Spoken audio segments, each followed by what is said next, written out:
Well, my name is Danwei Tran Luciani. I have a Chinese first name, a Vietnamese middle name, and now an Italian last name. So based on that, you can probably guess that I'm born and from Sweden. I was born and raised in Västerås, but I have Chinese parents that lived in Vietnam before they came here. That's why my name is Tran. And now I'm married to Robert. So I've taken his last name just to make things more complicated. So my name is Danwei Tran Luciani. But you can reach me at my somewhat simple Twitter alias, Danwei Tran. What I plan to talk about is the following. I'd like to do a little recap of the history of the design language Metro, how the design group came to form this concept. And then we'll go into the guidelines, how you can use them without feeling too bound to the design language. And we'll talk a little bit about how to make a good, or not just a good, a great user experience. What some tips and tricks of what you can use, perhaps, in order to achieve that. And I'll give you also some tools that you can use in order to add that little bit of extra thing so that your app will be amongst one of the 1% that gets to use over and over again, so you don't fall into that boring long tail of apps that never get used more than once. Now I'll share I'll share one design process that is used by the Metro and the Windows Phone team in Breadman. It's a very common process, but maybe you can adapt that so it suits your project as well. So let's start with the history, a brief recap. Peter mentioned that Windows Mobile will change the name. That's also a big differentiation from Windows Mobile to Windows Phone, just to emphasize that it is a change. This is the old Windows Mobile interface. I can see that it tried to implement the icon style with icons in a grid. When they were planning the Windows Phone style, they decided that this was old and already used and didn't really work for the modern users. So they scrapped this all. Like Peter said, they got a new design team that had new ideas and got to start from scratch. So they got out and got influences from signs all over the world. Signs are sort of a universal language. Without knowing the language, you immediately know where to go, even when you arrive in a new city, because it's so clear and it's easy to use. You just want to go from point A to point B as fast as possible. That's pretty much usually what you want to do on the phone too. You want to go start an app, get your things done, and then get out and back to reality. Sort of like how you travel from different parts of the world. So they got that inspiration from signs that's supposed to be simple and clear and universal. They also looked within Microsoft amongst the different project groups. They saw from the Xbox and the Windows Media Center software that the design team had emphasized a lot on the motions, animations on the software that showed what parts of the software was interactive and the highlights were animated. So they wanted to pull animations into the Metro design language as well, just to make things more alive. They also got influenced by the Zoom software. The Zoom software is sort of like our version of iTunes. And not only by the sort of graphical interface, but also by how Zoom software encouraged people to explore more by highlighting songs that the Zoom software recommend you to listen to based on the songs you usually listen to. So the Metro design team wanted to pull that in as well, to pull exploration into Metro design language. And they also got inspiration from the Zoom hardware, which is unfortunately not for sale in Sweden, but it's a pretty slick, what do you call it, a media device where you can play music and watch video clips. And the interesting thing about the Zoom hardware is that everything is very much designed for touch. And that's what the Metro team also wanted to emphasize on. This Metro design is supposed to be on touch-friendly interfaces, mainly. And bringing all this influence together from the signs, from the motions, from different software, from exploration, and the touch-friendly interfaces, they decided to make Metro based on those. And this is actually an early sketch of the Metro design. I don't know if anybody here can see something that is wrong with it. I'll give you a hint that it's on the third screen. It's a mistake that they did. Like I said, this is just a sketch. It's not on the real phone. I can tell you. September doesn't have 31 days. It don't have 30 days. That's a little miss they did when they just sketched it out quickly. But it's not like this on the real phone. Rest assured. Too bad we only have 30 days still.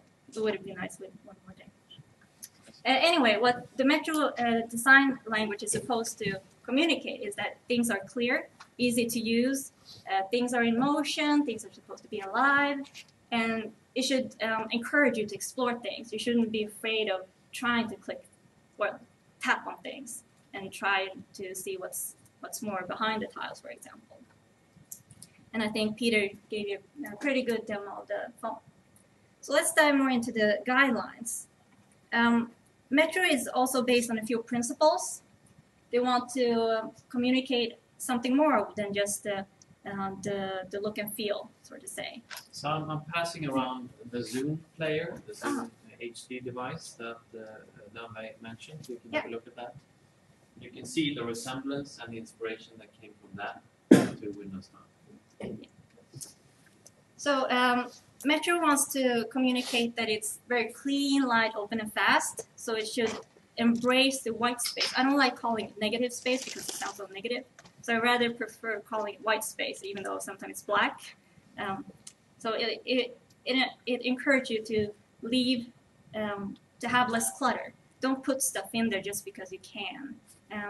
Try to minimize the decoration, and don't show information just because you have the data. Show the relevant stuff for the user for the particular case for your app. And by being fast, try to be responsive. It doesn't have to be that your app is calculating things super efficient, but try to make something in your user interface that communicates responsiveness. For example, when you touch a button, give a bit of an animation that the button is pressed. That also makes the user feel like the app is responsive because the button actually responded to my input, for example. Metro also wants to celebrate typography.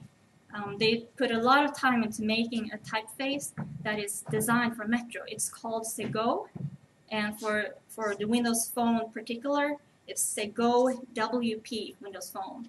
And they also made variations of that font so people can use it in other areas. For example, the font I'm using here is called Sego UI Light, which is better suited for a larger space, while Sego WP is better suited for the phone on a smaller display. Yeah. Is it open type?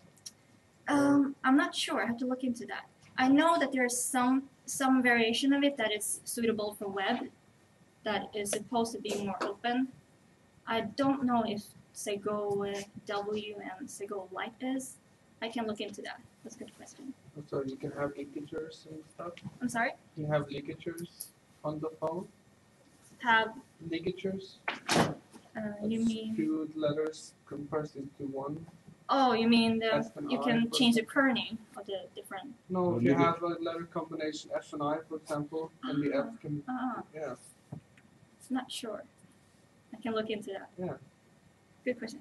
Feel free to interrupt you whenever. I don't want this to feel like I'm holding a one-way communication. Feel free to give feedback on what you see too, because we're very much interested since this is quite new, and we're very, very interested in hearing what feedback you guys have when it comes to design, since you guys more design than we do. Yeah. What about when you make an app? Are you using this as a standard? Could I say I want to use this crappy font instead? Yeah. Another one. Sure. You're free to embed your own font if you want, but it will only be available within your app. So the user, you as a phone owner can't decide another font for your whole phone, but you as a developer can decide your own font for your own app. That works. But think, I mean, it's a good question, and think carefully about that. You remember that the average to grade, sort of how well do you integrate and sort of light up your application. In some cases, it might be by embedding another font, but in most cases, it will be to sort of make the most out of the stuff that we have put in a lot of effort in developing. But you can see, I see regularly in games, for example, you have a very different style because it's a game, it's a standalone thing. So if it's a pure standalone application, I would say it might work, but if it's something that should be consumed sort of in the context of the Windows Phone, it's probably a good idea to really look at what's in the platform. I can just quickly share my background. I didn't do that. I'm a developer evangelist at Microsoft, which means that I usually sit with the newest technology and try to learn that in order to spread the word to developers around the world, but mainly Sweden. But my background before I joined Microsoft was I was an interaction design student at Chalmers. But I still have a very hard time deciding which passion I should focus on. So I have a great passion in software engineering, in technology, and a great passion in design. So during my university, I couldn't separate them. So I got 2 master's degrees in both software engineering and interaction design. So I tried to keep a foot in both areas, but it's quite hard in my current job. But I do my best to do projects with designers and UX people just so I keep myself updated. So if you have any ideas that you maybe need a technical input or technical sort of nav to give you contacts, feel free to ping me. I'll be happy to help if I can. I have a friend that used to work at ergonomy design in Stockholm. He told me that, well, it's a whole science around typography. And he told me that when he tries to choose a font for a project, he usually tries to imagine a celebrity that could be represented by the font and have that celebrity read up the content on his website, for example, and see if the message would be communicated through that celebrity. I don't know if that's a good idea to use when you're trying to make your app or something to try to profile the font you're using to a celebrity and try to see if that would be a good spokesperson. I know, for example, I wouldn't say that Comic Sans would be personated by Chuck Norris. So just to see what kind of effect you want by choosing your font.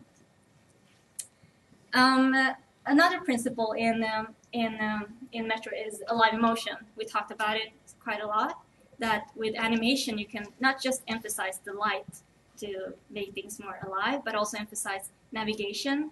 For example, when somebody push on a button, you can make it bounce a little, and also by turning the screen in a certain way, you can visualize if somebody's entering an app or exiting an app or diving deeper into an app and so on. And you can also create sort of depth, even though Metro is very 2D. By using motion you can create some sort of a 3D feel, if you say so. And you should think about motion you should work with motion as you would work with movies, for example. If you were an action director, you wouldn't make a 2-hour-long movie filled with action from start to finish, just like you wouldn't make an app with motions everywhere on every single page, because it gets quite tiring. So put like motions as sort of the lights here and there just to make your app pop, just like a director would put action points and car chases, not all the time, but here and there just to keep the people awake or something, just to make it more interesting. So pacing is important.